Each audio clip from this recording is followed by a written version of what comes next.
Hello everyone, बच्चा party. आज है day 43 of our 180 days hard challenge. बच्चों, आज मैं आप लोग को एक बहुत ही प्यारा सा कॉन्सेप्ट सिखाने वाला हूं।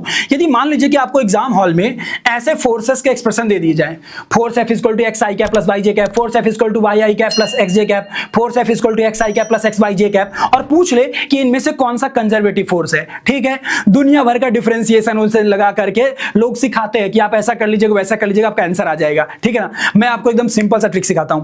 देखो यार, कंजर्वेटिव फोर्स क्या होते हैं? वो फोर्सेस जिनके द्वारा किया गया वर्क डन पाथ पे डिपेंड नहीं करता। मतलब आपको पाथ के बारे में आइडिया नहीं है तब भी आपका वर्क डन आ जाएगा। मतलब एक्स और वाई में रिलेशन ना पता हो तब भी आपका वर्क डन आ जाना चाहिए। तब हम बोलेंगे कि दिस इज कंजर्वेटिव फोर्स। लेकिन यदि एक्स और वाई में रिलेशन की जरूरत पड़े, मतलब पाथ का नॉलेज चाहिए, मतलब पाथ पे वर्क डिपेंड कर रहा है, मतलब वो नॉन कंजर्वेटिव फोर्स है। तो चलो आओ सॉल्व करते हैं।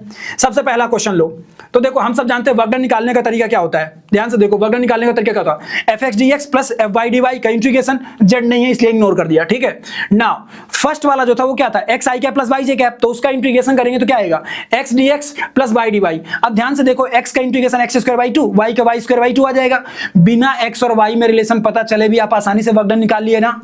मतलब एक्स और वाई में क्या रिलेशन था आपको नहीं पता, तब भी आपका वर्क डन आ गया। So that was a conservative force. ठीक है, लेकिन वहीं पे थर्ड एक्सप्रेशन जो था वहां पे क्या है? X d x plus x y d y का इंटीग्रेशन। अब इसका तो इंटीग्रेशन हो जाएगा, लेकिन यहां पे इंटीग्रेशन फंस जाएगा। क्यों? क्योंकि आपको एक्स कैसे इंटीग्रेट करोगे वाई के रिस्पेक्ट में जब तक कि एक्स और वाई में रिलेशन ना पता हो आपको। मतलब एक्स और वाई में रिलेशन हो जाएगा एक्स इक्वल टू वाई, तो वर्क डन कुछ और आएगा।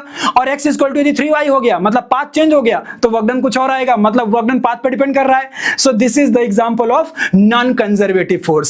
सिंपली आपने बस पहचान लिया। बस आपको क्या देखना है? यदि आप बिना एक्स और वाई के रिलेशन के पता चले आप इंटीग्रेशन कर पा रहे हो तो yes, force is conservative. Okay, now आगे बढ़ते हैं।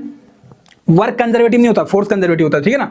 अब सेकंड वाला क्वेश्चन, उसको देख के ऐसा लग रहा है कि वो नॉन कंजर्वेटिव है। क्यों? क्योंकि यहां वाई डी एक्स बनता है, यहां एक्स डी वाई बनता है, तो लगता है कि वाई का इंटीग्रेशन एक्स के रिस्पेक्ट में ऐसे होगा, लेकिन हो जाएगा। एक्चुअल में y d x x d y को हम लिख सकते थे d of x y. Clear है? अब डी और इंटीग्रेशन एक दूसरे को कैंसिल आउट कर देंगे, इंटीग्रेशन होकर के आगे एक्स वाई। बिना एक्स और वाई में रिलेशन पता चले भी आप फाइनली इंटीग्रेशन कर लिए, क्योंकि वहां पे परफेक्ट डिफरेंशियल इक्वेशन बन रही थी। तो थोड़ा आपको मैथ्स का भी आइडिया चाहिए, बट लॉजिक वही है। बिना एक्स वाई के रिलेशन पता चले यदि आप वर्क डन निकाल पा रहे हो तो मतलब पाथ इंडिपेंडेंट है और फोर्स आपका कंजर्वेटिव है। आई होप कि वीडियो अच्छा लगा हो तो वीडियो को लाइक करिए, चैनल को सब्सक्राइब कर लीजिए, जिससे कि कल वाली वीडियोस, अगले आने वाली वीडियोस भी आपको मिल सके। Thank you.